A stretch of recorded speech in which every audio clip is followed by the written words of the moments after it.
So I'm going to talk a bit about the social experience that people have in a museum while they're interacting with hands-on interactive museum exhibits. And if we go back and think about the different motivations for why we actually visit museums, often it can be maybe we're tourists somewhere, or we want to learn about something. There's something in particular we want to see in the exhibition. We want to connect with the past. But also a lot of the time we visit with other people, and there's a social aspect that we want to go to the museum or a cultural heritage venue or site to actually spend time together and have a day out together. So Debonetti argues that there should be both introspective personal experiences and shared experiences in cultural heritage venues, so to allow for consolidating bonds. So I'm kind of questioning, well, how does technology play a role in that social experience? So if you could go to the next slide, Ian. So some of the challenges that we have identified in that area are simply allowing a number of people to actually interact with exhibits can be difficult. But then at the same time, people often engage in their own personal interaction with that exhibit. And this can be a barrier then to intragroup interaction, human to human interaction while they're using the exhibit. So looking at ways to involve people beyond observing and participating in different ways together. So then the next slide. Sorry. That's okay. So it's really questioning, where does the immersive technology fit in here? So I'm taking the broad view of what is immersive. I think that's what you were discussing when I was trying to get my slides together. And thinking about it really from immersive activities and experiences from the visitor's point of view, and not necessarily defining it from the technology point of view. So I'm going to talk, look at two in particular exhibits that we researched visitors' interactions at, and these were in the Riverside Transport Museum. So it was the Firefighter exhibit and the Glenn Douglas exhibit. And both of these exhibits have a lot in common. So they were both task-based activities. They were supporting multiple people interacting at the same time. They had several physical controllers, and they supported tangible interaction. So we'll just have a look at the first one, which was the Firefighter Installation. And at this exhibit, you were invited to put out fires that appeared on the different buildings in front of you. And to do this, you needed to move the ladder. So there was a controller at the bottom of the ladder, a tiller wheel, which would turn the ladder physically in the space. And then at the top of the ladder, there was a hose that another person could press to put out the fire, and then water would appear on the building in front of you. So the second exhibit then was the Glenn Douglas. This is a little bit hard to see because it's not animated now. So basically, there has two different stations at the Glenn Douglas, and the idea is to get the steam locomotive running. So at the first station on the left, which is behind the warning sign, you had a controller to add coal and water. And then at the other end, the pressure would build up, and there was a pressure lever where you could release the pressure, and then the steam locomotive would start running, which was represented by a mechanical model at the end on the right. But while all of this was going on, information about how much coal and water to add were shown on screens 2 and 3, which were located away from those controllers, which was at station 1 on the left side of the exhibit. So what we saw, the next slide. So what we saw was that people were really immersed in the activities at these, completely engaged in what they were doing, but at the same time, they were also engaged in collaborative social interactions while using these exhibits. So looking at exactly what those interactions were, next slide, Ian. People were really coordinating their actions, and in particular, they were coordinating in a way that they were relying on each other. So in this image here, there's a child on the right who's reading out the information on screen 2, and then passing it to the child that's at station 1.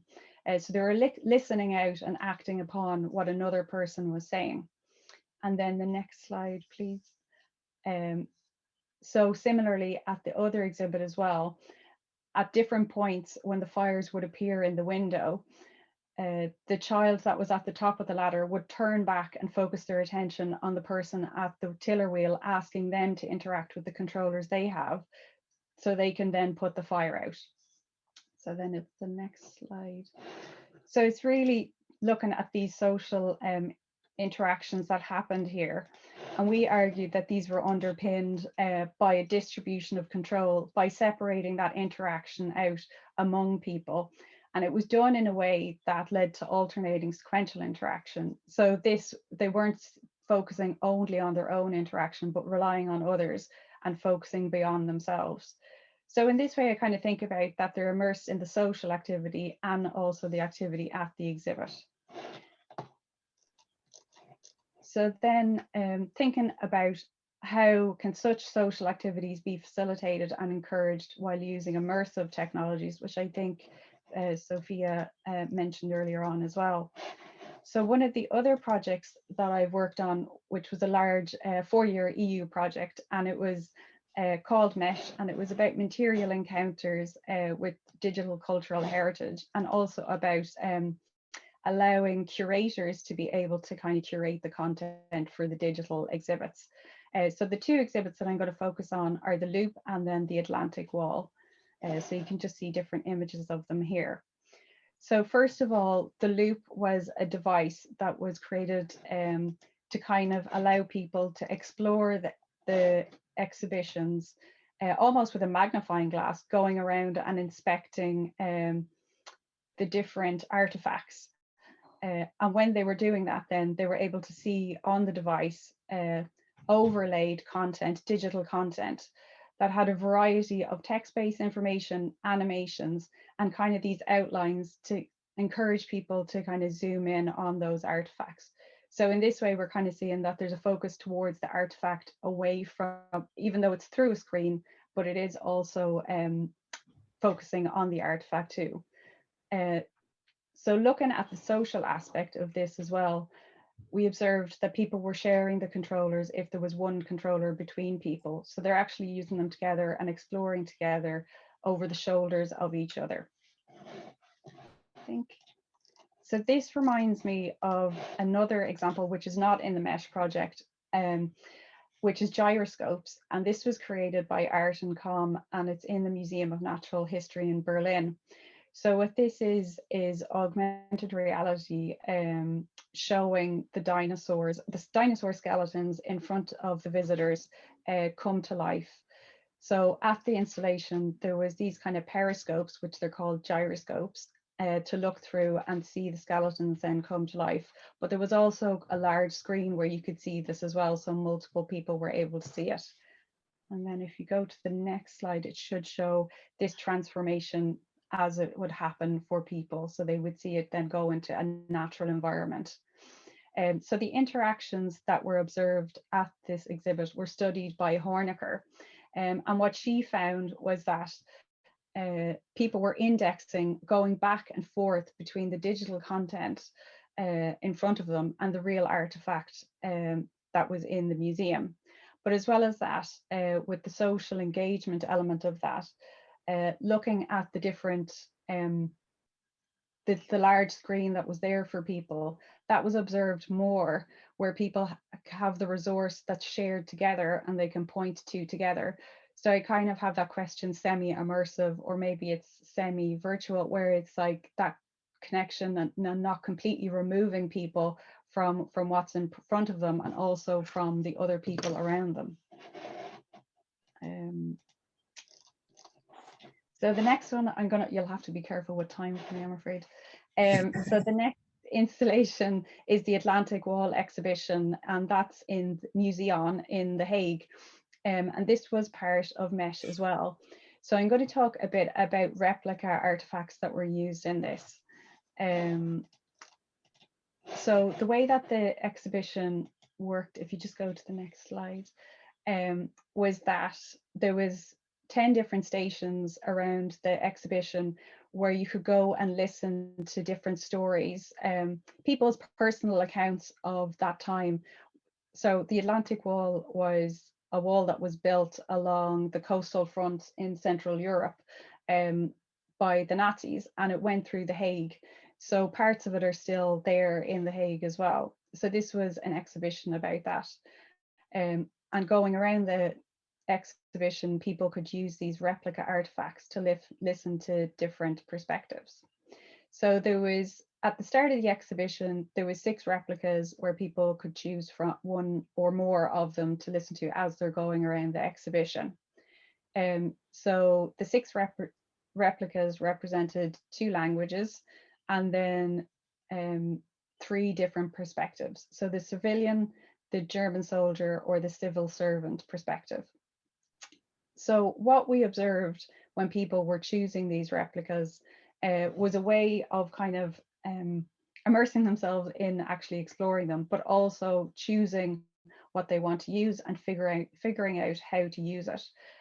So what I'm interested here in is that the sensory exploration that people had, picking up almost all of the replicas, feeling and touching them, looking at them, the different sides of them, showing them to other people and having conversations with people about them.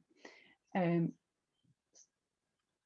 the other aspect is that people were really immersed in the different perspectives as well, not just one perspective, not absolutely everybody, but we could see from the participants that we interviewed that filled out questionnaires that 64 of the participants said that they used 104 replicas. So people were using more than and listening to more than one perspective. So thinking about different reflections on these immersive technologies and experiences and how it relates to my field, it's really, I guess I'm coming from the human-computer interaction side of it and focusing on that user experience. So I'm interested in the storytelling aspect and the experiential side of it for the visitors.